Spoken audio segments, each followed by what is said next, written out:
The pilot glances at his fuel gauge. The needle trembles near empty. Far below, the emerald jungle of Bougainville slides past like an endless green sea. In the co-pilot's seat of a Mitsubishi G4M bomber, Admiral Isoroku Yamamoto adjusts his white gloves.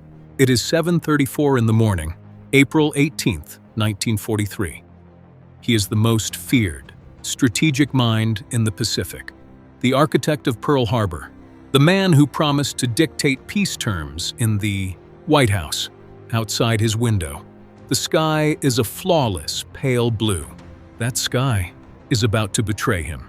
The morning air hums with the drone of twin engines. 2 Betty bombers fly in tight formation, escorted by 6 Zero fighters weaving above them like hornets. The Admiral's personal aircraft carries only a handful of staff.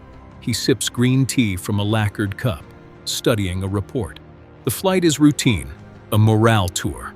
From the Japanese stronghold of Rabaul to the forward airfield at Balale, a tiny speck in the Solomon Islands. The journey is supposed to be safe. He is exactly on time. He is exactly on schedule, and that precision will destroy him.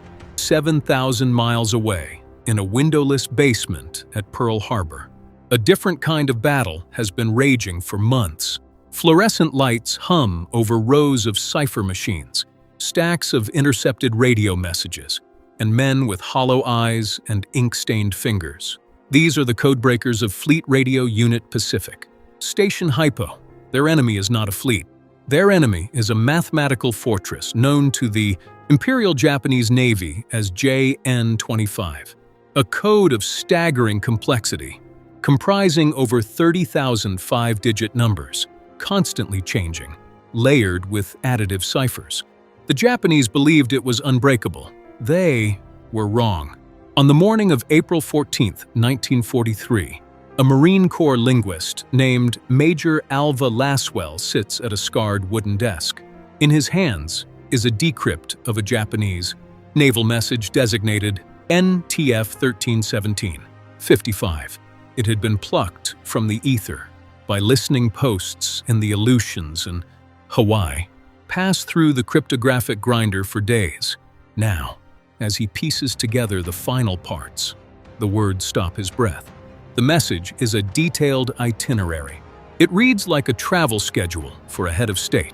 It specifies departure from Rabaul at 0600, arrival at Balal Airfield at 0800, the exact composition of the escort, the precise number of aircraft, the name of the most senior passenger, Commander-in-Chief of the Combined Fleet, Admiral Isoroku Yamamoto.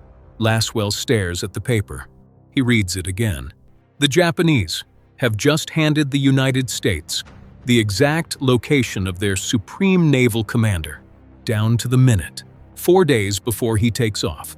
The decrypt is rushed to Commander Edwin Layton, Fleet Intelligence Officer.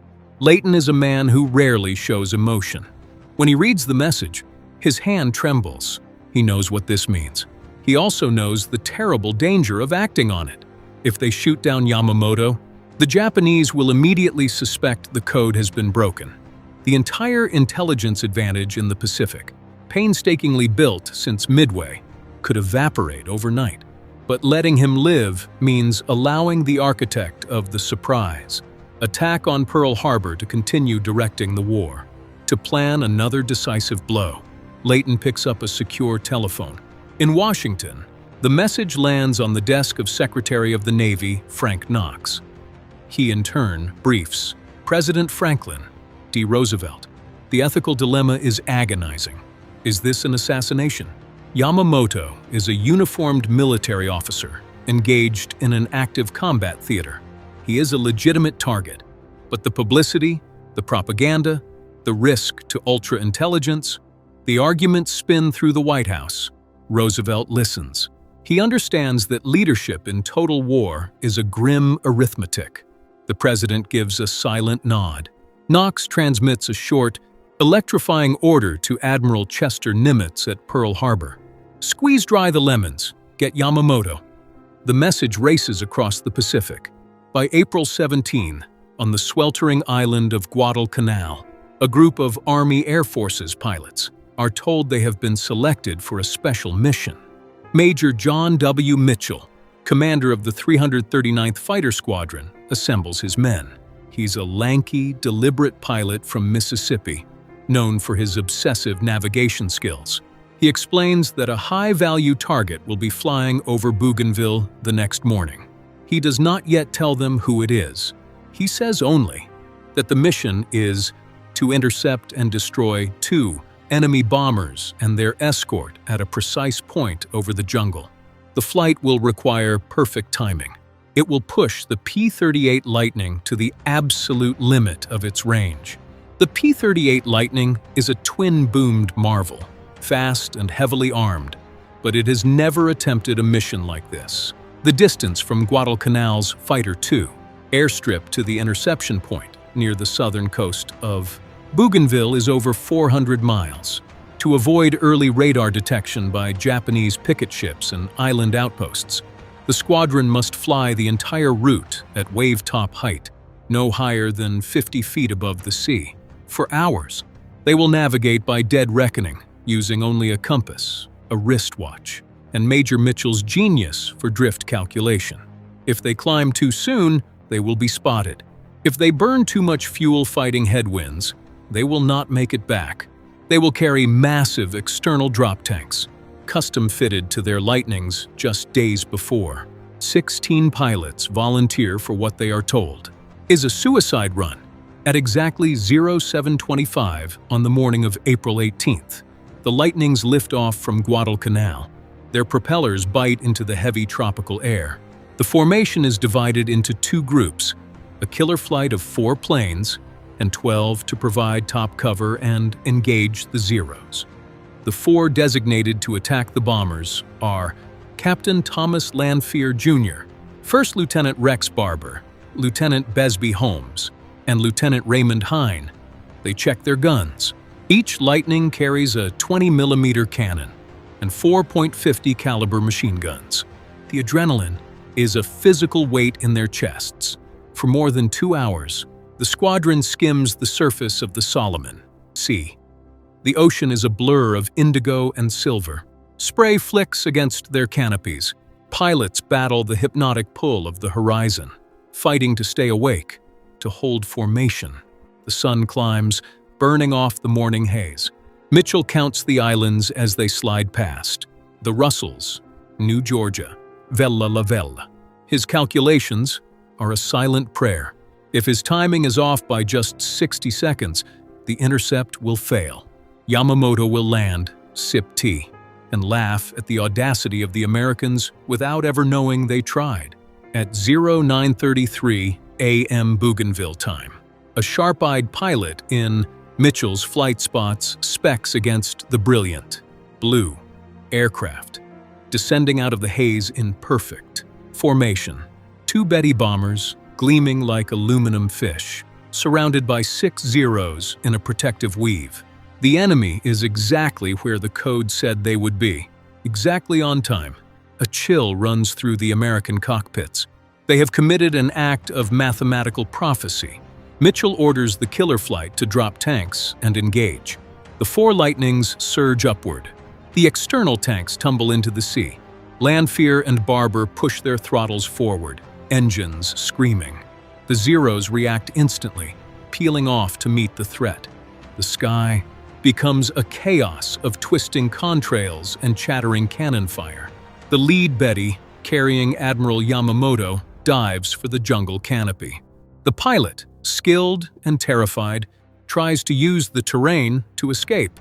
The second bomber, carrying Vice Admiral Matome Ugaki, brakes hard to the right, heading for the open sea. The Zeros throw themselves into the path of the P-38S, desperate to shield their commander.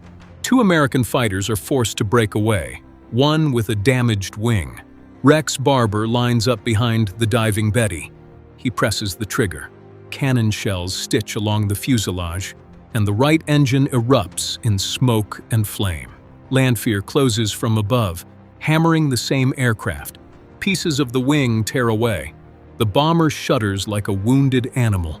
Black smoke pours from the stricken engine. mixing with vaporized fuel.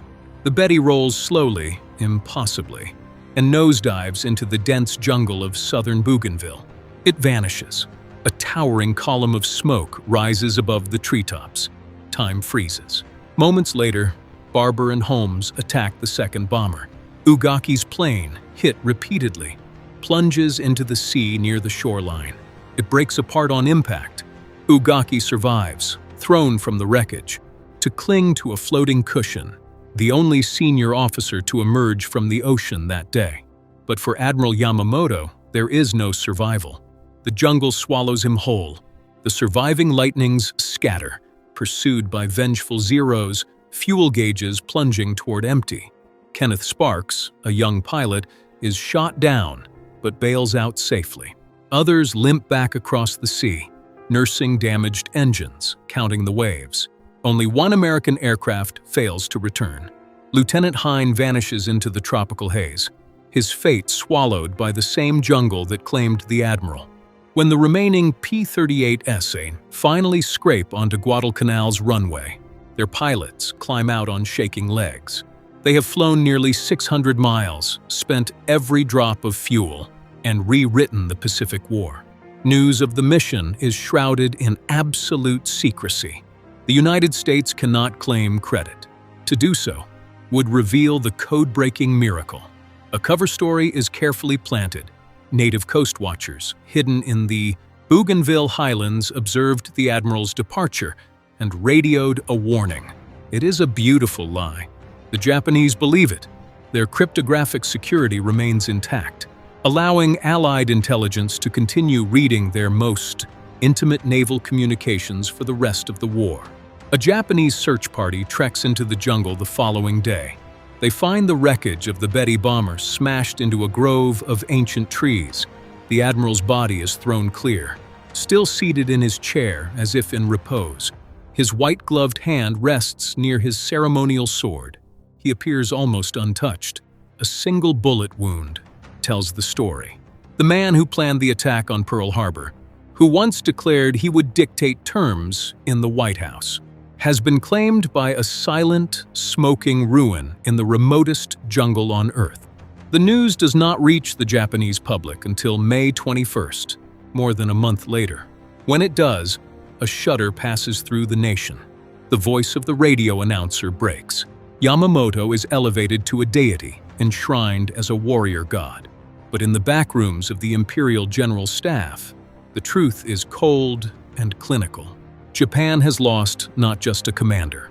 It has lost the only man who truly understood American industrial power, the only admiral who warned against a protracted war. His voice, the voice of caution, is gone forever. The architects of Operation Vengeance would carry the secret for decades. Thomas Lanphier claimed the sole kill in a public relations storm that haunted the squadron. Rex Barber maintained until his death that his attack was the fatal one. Military historians and forensic examinations of the wreckage would eventually credit Barber's cannon fire as the decisive blow. But in truth, the kill belonged to both men and to the invisible army of cryptanalysts in a Hawaiian basement who turned the enemy's own words into a weapon. The Pacific War did not end on that day. Bloody campaigns across the Philippines, Iwo Jima, and Okinawa still loomed. But something broke in the soul of the Imperial Japanese Navy when Yamamoto fell. His loss created a void that no commander could fill. His strategic genius, his ability to coordinate complex operations, vanished in the fire over Bougainville. The combined fleet would never again execute a bold, strategic offensive. From that moment, the Japanese Navy fought a reactive, defensive war, herded toward an inevitable end. Admiral Yamamoto once wrote a haunting poem in the final years of peace. "While I have life, I shall serve my emperor. But even in death, I shall think of my country." In the stillness of the jungle, among the moss-covered wreckage and the silent engine blocks, those words became a prophecy. The man who saw the shape of the future, who warned his nation that awakening the American giant would be a fatal error, became a ghost in the canopy. The vines grew over the scattered aluminum, the rains washed away the scorch marks, and one of history's greatest intelligence coups remained a whisper among the shadows until the world was finally ready to hear the truth. Think about what must have gone through the minds of those 16 pilots as they skimmed the waves hour after hour. They flew into the unknown, trusting a secret they couldn't fully understand, banking on a piece of paper decoded in a basement by men they would never meet. They bet their lives on a cryptographic puzzle, and they won. Because war is not always won with overwhelming force. Sometimes it is won with a single message, a single moment, and the courage to act before the window closes. On that April morning, high above a jungle that keeps its secrets, well, a message from the past reached forward and changed everything. The Empire's most brilliant star was extinguished in broad daylight, and the Pacific sky was never the same again.